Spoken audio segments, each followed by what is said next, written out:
I'm an apprentice for production. I set machines, run parts and check parts all day and learn new processes.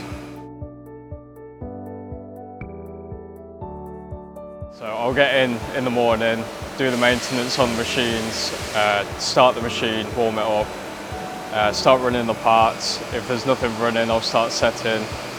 If there's nothing to set, I'll start programming new parts and then run that throughout the day and then keep on checking parts throughout the day.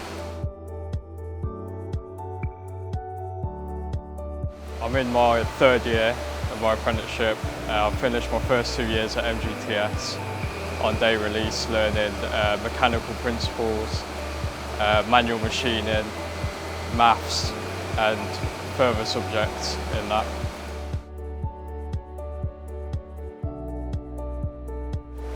It was good that I was there only for a day to learn different things, so I did my first year with manual machining, which let me learn turning, milling and fitting as well, giving me the basic knowledge.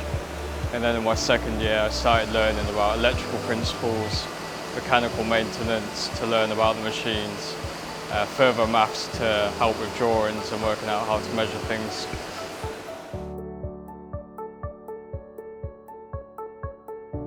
Final years I'd like to learn more programming for fixed head, milling and sliding head, and then move into Technoset and Technoset to learn different sides of the business, and then quoting as well for different parts.